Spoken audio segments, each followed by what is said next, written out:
Welcome back to our mathematics class, dear students. Today we want to study the last unit, that is 13th unit, statistics. It is a very important chapter, like prisms, solids, like the chapter solids. In the last class we discussed the chapter solid. Equal importance for solids and statistics, because both chapters are we want to study in the next year also, 10th standard also. So that importance of given to both the units. Okay, which are both units, solids and this one, 13th unit, last unit, statistics. And in the lower classes, I think in standard 6 or 7, etc. In the standard 6, you studied about average. What do you mean about average? What is meant by average? How can you find the average? Average എന്ന് പറയുന്നത് എന്തോ ഒരു കൂട്ടം ഡാറ്റയെ, ഒരു കൂട്ടം ഒബ്സർവേഷൻസിനെ represent ചെയ്യുന്ന ഒരു സിംഗിൾ നമ്പറാണ് ആര് ആവറേജ് എന്ന് പറയുന്നത്. മറന്നുപോയോ അതൊക്കെ? ഓർമ്മയുണ്ടോ അത്? ആവറേജ് എങ്ങനെ നമ്മൾ കണ്ടുപിടിക്കുക? നമുക്ക് ഒരു കൂട്ടം ഒബ്സർവേഷൻസ് തന്നിരിക്കുകയാണ്. For example, marks in a subject. In 9C, the marks or 9D, the mathematics marks in a unit test of 50 students. How many students are there in your class? That much students. Mathematics marks are given. You want to find the average mark of the student. അങ്ങനെ പറഞ്ഞാൽ ആ 40 അല്ലെങ്കിൽ 45 അല്ലെങ്കിൽ 50 വരുന്ന 9C or 9D ക്ലാസ്സിലെ കുട്ടികളുടെ മാത്സിന്റെ മാർക്കാണ് നിങ്ങൾക്ക് തന്നിരിക്കുന്നത്. അതിന്റെ ആവറേജ് കാണാൻ പറഞ്ഞാൽ ആ മൊത്തം മാർക്കിനെ റെപ്രസെന്റ് ചെയ്യുന്ന ഒരു മാർക്കാണ് നമ്മൾ കണ്ടുപിടിക്കേണ്ടത്. ആ മൊത്തം മാർക്കിനെ റെപ്രസെന്റ് ചെയ്യുമ്പോൾ ആ മാർക്കിന് ഒരു പ്രത്യേകത ഉണ്ടാവണം, ഒരു പെക്യൂലിയാരിറ്റി ഉണ്ടാവണം. That mark must be in the middle of all the given marks. നമുക്ക് തന്നിരിക്കുന്ന ആ കുട്ടികളുടെ എല്ലാവരുടെയും മാർക്കിന്റെ ഏതാണ്ട് മിഡിലായിട്ട് വരുന്നതായിരിക്കും ആവറേജ് മാർക്ക് എന്ന് പറയുന്നത്. അതുകൊണ്ടാണല്ലോ അതിനെ റെപ്രസെന്റേറ്റീവ് ആയിട്ട് നമ്മൾ എടുക്കുന്നത്, അല്ലെ? റെപ്രസെന്റേറ്റീവ് ആയിട്ട് ഒരു നമ്പറിനെ ഇത്രയും 50ഓ 60ഓ നമ്പറിൽ നിന്ന് ഒരാളെ നമ്മൾ സെലക്ട് ചെയ്യുമ്പോൾ ആ ആള് ഇവരെല്ലാവരുടെയും ഏതാണ്ട് മിഡിലായിരിക്കണം. Half of the marks are more than that number average and half of the marks are less than that number average. Average എന്ന് പറയുന്ന നമ്പറിന്റെ താഴെ 50% മാർക്കും ബാക്കി 50% അതിന്റെ അപ്പുറത്തുമായിരിക്കും. ഏതാണ്ട് ആ രീതിയിലായിരിക്കും നമുക്ക് എന്ത് വരേണ്ടത്, ആവറേജ് എന്ന് പറയുന്നത്. Now, how can we find the average? You are given the marks of mathematics marks in your class out of 45 students. How can you find the average mark of a student? We want to find the sum of all marks and divide it by the number of students in that class, right? Through this way we can find the average of the mark. നമുക്ക് എത്ര മാർക്കാണോ തന്നിരിക്കുന്നത്, എത്ര കുട്ടികളുടെ മാർക്കാണോ തന്നിരിക്കുന്നത്, ആ mark മുഴുവനും നമ്മൾ add ചെയ്യാം. സം കാണാം. ആഡ് ചെയ്ത് കിട്ടുന്ന സമ്മിനെ നമ്പർ ഓഫ് സ്റ്റുഡൻസിനെ കൊണ്ട് ഡിവൈഡ് ചെയ്യാം. 45 കുട്ടികളാണെങ്കിൽ divided by that sum divided by 45. 50 കുട്ടികളാണെങ്കിൽ 50 കുട്ടികളുടെ മാർക്ക് ആഡ് ചെയ്തിട്ട് ആ കിട്ടുന്ന സമ്മിനെ 50 കൊണ്ട് 50 കൊണ്ട് ഡിവൈഡ് ചെയ്യാം. Then you will get a average. Through this way we can find average. ഇപ്പോൾ ഓർമ്മ വരുന്നുണ്ട് എങ്ങനെയാണ് ചെറിയ ക്ലാസ്സിലെ ആവറേജ് കണ്ടുപിടിച്ചിരുന്നത്? Let us do one problem. Okay, look. Mark തന്നെ എടുക്കാം നമുക്ക്, അല്ലേ? The mark of 5 students. 45 ഒന്നും നമ്മളിവിടെ എഴുതുന്നില്ല, 5 കുട്ടികളുടെ എഴുതാം. ചെറിയ problem. The marks of 5 students in 9th standard mathematics in mathematics test paper, that is 30, 25, 40, 45 and 32. These are the marks of 5 students in your class in mathematics. What is the average mark of a student from this group? ഈ ഗ്രൂപ്പിലുള്ള ഒരു കുട്ടിയുടെ average mark എന്തായിരിക്കും? How can you find? Average means, ചെറിയ ക്ലാസ്സിൽ നമ്മൾ പഠിച്ച average എന്ന് പറയുന്നത്, average is equal to sum of the marks. sum of the marks divided by number of students. Sum of the marks നമുക്ക് തന്നിരിക്കുന്ന മാർക്കിന്റെ സം കാണാം, ആഡ് ചെയ്യാം, അതിന് നമ്പർ ഓഫ് സ്റ്റുഡൻസ് ഇവിടെ എത്രയാണ് 5 കൊണ്ട് ഡിവൈഡ് ചെയ്യാം. അപ്പൊ നമുക്ക് എന്ത് കിട്ടും? Average. Simply sum by number. ഇവിടെ തന്നിരിക്കുന്ന ആള് മാറില്ലേ, മാർക്കാവും, ചിലപ്പോൾ ഹൈറ്റ് ആവും, വെയിറ്റ് ആവും, ഡെയിലി ഇൻകം ആവും, മന്ത്ലി ഇൻകം ആവും, അങ്ങനെ എന്തെല്ലാം മാറ്റങ്ങൾ ഇവിടെ വരാം. അതിന്റെ ഒക്കെ സമ്മാണ്. അപ്പൊ സം ബൈ നമ്പർ എന്ന് പറയുന്നതാണ് average. Then we can calculate the average in this case is equal to sum means add 30 plus 25 plus 40 plus 45 plus 32 divided by number of students means 5 students are there. Adding all these, adding 7, 12, 1, 4, 8, 12, 14, 17. I think 172. Calculation തെറ്റിയിട്ടില്ലെങ്കിൽ 172 ആണ് some. Teacher എപ്പോഴും പറയണു, teacher ഇങ്ങനെ calculate ചെയ്യുമ്പോൾ എന്തെങ്കിലും correction ഉണ്ടെങ്കിൽ അത് നിങ്ങൾ correct ചെയ്ത് നിങ്ങൾ നോട്ട് ബുക്കിലേക്ക് ശരിയായിട്ട് എഴുതാം. Okay. Divided by what? 5. How much is the sum? Dividing by 5, 15, 22, 4, then 4, right? 34.4. 34.4 is the average mark of these students. ഈ 5 കുട്ടികളുടെയും മാർക്കിന്റെ ആവറേജ് എന്ന് പറയുന്നത് 34.4. 34.4 എന്ന് പറയുമ്പോൾ ഏതാണ്ട് ഇതിന് മിഡിലായിട്ട് വരും. ലോവസ്റ്റ് മാർക്ക് ഇവിടെ എത്രയാണ്? 25 അല്ലെ? 25. Highest mark is 45. ഇതിന് ഏതാണ്ട് മിഡിലായിട്ടായിരിക്കും ഈ 34.4. ഓക്കെ. അപ്പോ average comes in the middle of the given observation. Okay. അപ്പൊ ഇങ്ങനെ ആവറേജ് കാണാൻ നമുക്ക് അറിയാം. അത് ടീച്ചർ ഒന്നും കൂടി ഓർമ്മിപ്പിച്ചതാണ്. Now sometimes the given data is in this form. Look, marks. For example, marks, number of students, like a table, like this. Mark 20, 25, 30, 32, 40. 5 എണ്ണം ഇത്രയും നമുക്ക് മതി. Then number of students 4, 3, 2, 5, 6. There is a table for you. You want to find the average mark of the students. Average mark of the student. ഇപ്പൊ ഒരു table ഫോമിലാണ് നമുക്ക് തന്നിരിക്കുന്നത്. നേരത്തെ ടേബിൾ ആയിട്ടല്ല നമുക്ക് തന്നിരുന്നത് അല്ലെ? നേരത്തെ വെറുതെ ഒബ്സർവേഷൻസ് ഡാറ്റ മാത്രം കോമ ഇട്ടിട്ട് തന്നിരുന്നത്. 5 ഒബ്സർവേഷൻ കോമ ഇട്ട് തന്നിരുന്നത്. പക്ഷെ ഇവിടെ ഒരു ടേബിൾ ഫോമിലാണ്, 2 കോളംസ് ഉള്ള ഒരു ടേബിൾ ആയിട്ടാണ് നമുക്ക് തന്നിരിക്കുന്നത്. ഇങ്ങനത്തെ ഒരു ടേബിൾ ഫോം ചെയ്യാനായിട്ട് നമ്മൾ കഴിഞ്ഞ ഇയറിൽ 8th പഠിച്ചിട്ടുണ്ട്. ഇല്ലേ? അങ്ങനെയുള്ള ടേബിളിന് ഒരു പേരൊക്കെ പറയുമല്ലോ, ഫ്രീക്വൻസി ടേബിൾ. ഓർമ്മ വരുന്നുണ്ടോ? You can call this as a frequency table. അപ്പൊ ഇവിടെ എഴുതുന്നതിനെ പറയുന്ന പേര്, റിപ്പീറ്റ് ചെയ്തു വരുന്ന നമ്പറിനെ പറയുന്ന പേര് frequency. What does this mean? What does this table mean? 20 marks വരുന്ന എത്ര സ്റ്റുഡൻസ് ഉണ്ട്? 4 സ്റ്റുഡൻസ്. റൈറ്റ്. 25 മാർക്ക് വരുന്ന എത്ര സ്റ്റുഡൻസ് ഉണ്ട്? 3. 30 മാർക്സ് കിട്ടിയ എത്ര സ്റ്റുഡൻസ് ഉണ്ട്? 2. How many students who got 32 marks? 5. And how many students who got 40 marks? 6. അപ്പൊ ഇതെല്ലാം കൂടി നമ്മൾ നിരത്തി എഴുതിയിട്ട് സം ചെയ്തിട്ട് നമ്പർ കൊണ്ട് ഡിവൈഡ് ചെയ്യണം അല്ലെ? അപ്പൊ ഇത് നിരത്തി എഴുതി 24 ടൈംസ് എഴുതണം. 20 plus 20 plus 20 plus 20. പിന്നെ 25 3 ടൈംസ് ആഡ് ചെയ്യണം. Plus 25 plus 25 plus 25. അങ്ങനെ 46 ടൈംസ് വരെ എഴുതി എല്ലാം ആഡ് ചെയ്ത് നമ്പർ കൊണ്ട് ഡിവൈഡ് ചെയ്യണം. അത് നമുക്ക് ചിലപ്പോ ഇത്തിരി ബുദ്ധിമുട്ടാവും. It is too difficult. I think നിങ്ങൾക്ക് അങ്ങനെ തോന്നും. ഡിഫിക്കൽട്ട് ആണ് നേരത്തെ കുറച്ചൊക്കെ ആണെങ്കിൽ 5 എണ്ണം ഒക്കെ ആണെങ്കിൽ പിന്നെ നമുക്ക് ആഡ് ചെയ്യാം. ഇത് ഈ 5 എണ്ണം മാത്രമാണെങ്കിൽ നമുക്ക് ആഡ് ചെയ്യാം. പക്ഷെ ഈ 5 എണ്ണം എത്ര പ്രാവശ്യങ്ങൾ ഇത് ആഡ് ചെയ്യണം?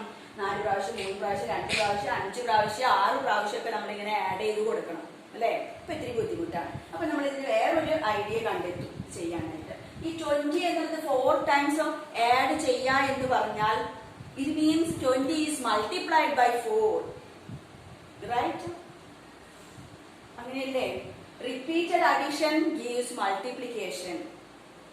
റിപ്പീറ്റഡ് അഡീഷൻ ആഡ് ചെയ്യുന്ന റിപ്പീറ്റഡ് ആയിട്ട് ആഡ് ചെയ്ത് കഴിഞ്ഞാൽ അതിന്റെ മീനിങ് എന്താ? മൾട്ടിപ്ലിക്കേഷൻ ആണ്. അപ്പൊ 20 + 20 + 20 + 20 എന്ന് 4 ടൈംസ് നമ്മൾ ആഡ് ചെയ്താൽ ദാറ്റ് മീൻസ് 20 × 4. രണ്ട് ആൻസറും സെയിം ആണ്. അപ്പൊ ഇവിടെ നമ്മൾ ഒരു പുതിയൊരു കോളം ഫോം ചെയ്യാണ്. ഇവിടെ നമ്പർ ഓഫ് സ്റ്റുഡൻസ് കഴിഞ്ഞാൽ ഇവിടെ ഒരു കോളം നമ്മൾ ഫോം ചെയ്യും. ടോട്ടൽ എന്നൊരു കോളം നമ്മൾ ഇങ്ങനെ ഒരു പ്രോബ്ലം തരുമ്പോൾ ഫോം ചെയ്യാം.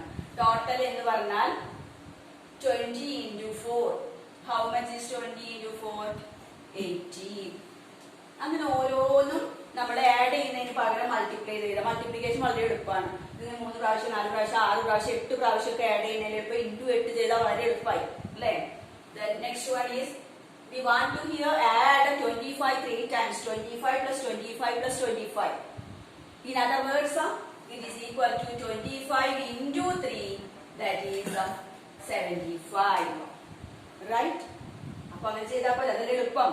ഇങ്ങനെ ആഡ് ചെയ്യുന്നതിന് പകരം നമുക്ക് ഇതിപ്പോ 3 2 ഒക്കെ ആകുമ്പോ ആഡ് ചെയ്യാൻ എളുപ്പമല്ലെന്ന് ചോദിക്കും. പക്ഷെ 3 2 16 15 ഒക്കെ തന്നാലോ ഈ 16 പ്രാവശ്യം നമുക്ക് നിരത്തി എഴുതി കൂട്ടാൻ പറ്റുമോ? ഈ 30 എന്നത് ഒരു 16 പ്രാവശ്യം നിരത്തി എഴുതാം, എന്നിട്ട് ആഡ് ചെയ്യാം. ഈ 32 എന്നത് 25 പ്രാവശ്യം മൾട്ടിപ്ലൈ ആഡ് ചെയ്യാം. ഒക്കെ ബുദ്ധിമുട്ടാണ്. അതിൽ ഇപ്പൊ നമുക്ക് മൾട്ടിപ്ലൈ ചെയ്ത് കണ്ടുപിടിക്കാം. ഇതാണ് ഇതിന്റെ മെത്തേഡ്. ഓക്കെ, വെറുതെ ഒബ്സർവേഷൻസ് തരാണെങ്കിൽ വെറുതെ ആഡ് ചെയ്തിട്ട് ഡിവൈഡ് ചെയ്താണ്. പക്ഷെ ഇങ്ങനെ ടേബിൾ ഫോമിൽ തരുമ്പോൾ ഇവരെ ടോട്ടൽ കാണാൻ നമ്മൾ മൾട്ടിപ്ലൈ ചെയ്താൽ മതി. Okay, next one is 30 × 2, that is 60. Next 32 × 5, 160. 40 × 6, 240. എല്ലാം മൾട്ടിപ്ലൈ ചെയ്ത് കിട്ടി. ഇനി ഇതിന്റെ സമ്മാണ് കാണേണ്ടത്. ഇത് നിരത്തി എഴുതി ആഡ് ചെയ്യുന്നതിന് പകരം ഇതിപ്പോ മൾട്ടിപ്ലൈ ചെയ്ത് കിട്ടുന്ന ഈ നമ്പേഴ്സിന്റെ സം കാണാം. അപ്പൊ താഴെയായിട്ട് നമ്മള് ടോട്ടൽ ഇവിടെ കൊടുക്കും.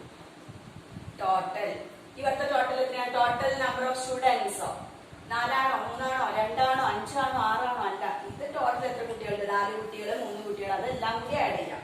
11 13 16 20. 20 സ്റ്റുഡൻസ് ആർ there. ഇനി ഇതിന്റെ ടോട്ടൽ കാണാം. 5 10 16 23 31 3 5 6. ശരിയല്ലേ? 6 15 5 7 15 6 21 67 31 ബാക്കി 3 3 6. ഓക്കെ, അപ്പൊ നമുക്ക് ടോട്ടൽ സ്റ്റുഡൻസ് 20 കിട്ടി. ടോട്ടൽ സം ഓഫ് ദീസ് മാർക്സിന്റെ സം ആണ്. ടോട്ടൽ മാർക്സ് ആണിത്.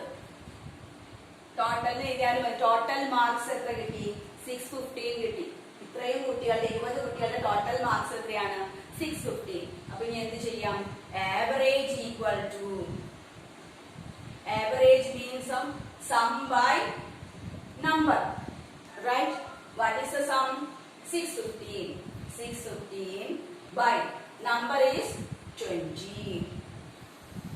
Divide ചെയ്യണം. ഡിവൈഡ് ചെയ്താൽ നമുക്ക് എന്ത് കിട്ടും? ആൻസർ കിട്ടും അല്ലേ? 615 divided by 20. 3 times 16 1 5. 15 20 പോവാത്തോടെ നമ്മള് 0 ഇട്ടു. Decimal 150. 150 20 7 times 140. Remainder 10. Then 100 in a 5 times. Right? ശരിയല്ലേ? ഇത് ചെക്ക് ചെയ്യണേ. ശരിയല്ലേ? ചെക്ക് ചെയ്യണം കേട്ടോ. ഓക്കെ, അപ്പൊ നമുക്ക് എന്ത് വന്നു? 615 20 കൊണ്ട് ഡിവൈഡ് ചെയ്തപ്പോ എന്ത് കിട്ടി? 30.75 is the average mark. 30.75 എന്ന് പറയുമ്പോൾ നമുക്ക് 31 എടുക്കാം അല്ലെ? റൗണ്ട് അപ്പ് ചെയ്തിട്ട് 31 is the average mark of these students. 20 students. അപ്പൊ 31 എന്ന് പറഞ്ഞാൽ ഏതാണ്ട് ഇതിന്റെ മിഡിലായിട്ട് വരും. 20യുടെയും 40യുടെയും മിഡിലായിട്ട് അല്ലെ? 20 is the lowest one, 40 is the highest one. 20ക്കും 40ക്കും മിഡിലായിട്ടല്ലേ, ഏതാണ്ട് മിഡിലായിട്ടല്ലേ 31 വരുന്നത്. അപ്പൊ നമ്മുടെ മീഡിയൻ കണ്ടത്, സോറി, ആവറേജ് കണ്ടത് കറക്റ്റ് ആണ് അല്ലേ? ഓക്കെ. അപ്പൊ ഇങ്ങനെയാണ് ടേബിൾ തന്നു കഴിഞ്ഞാൽ നമ്മൾ ചെയ്യാം. സാധാരണ ഒബ്സർവേഷൻസ് ഇങ്ങനെ നിരത്തി തരികയാണെങ്കിൽ വെറുതെ ആഡ് ചെയ്ത് ഡിവൈഡഡ് ബൈ നമ്പർ ചെയ്താൽ നമുക്ക് എന്ത് കിട്ടും? ആവറേജ് കിട്ടും. പക്ഷെ ഈ ഫോമിൽ ടേബിൾ ആയിട്ട് നമുക്ക് തരികയാണെങ്കിൽ എന്ത് വേണം? ടേബിൾ ആയിട്ട് തന്നാല് ഇതുപോലെ മൾട്ടിപ്ലൈ ചെയ്ത് ഇത് മാർക്കും നമ്പർ കുട്ടികളുടെ നമ്പറും കൂടി മൾട്ടിപ്ലൈ ചെയ്ത് കിട്ടുന്ന ആ മൊത്തം വാല്യൂസ് ആഡ് ചെയ്യാം. അതേ divided by number of total number of students.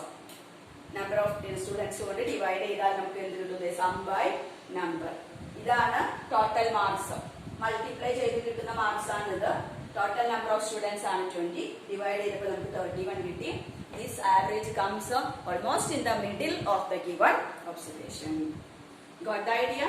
One more problem like this.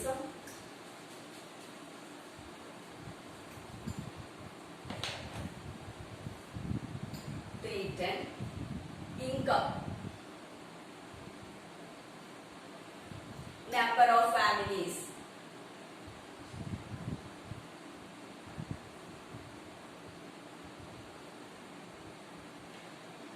Income 310, 350, 400, 450, 500, 2, 7, 5, 3, 4.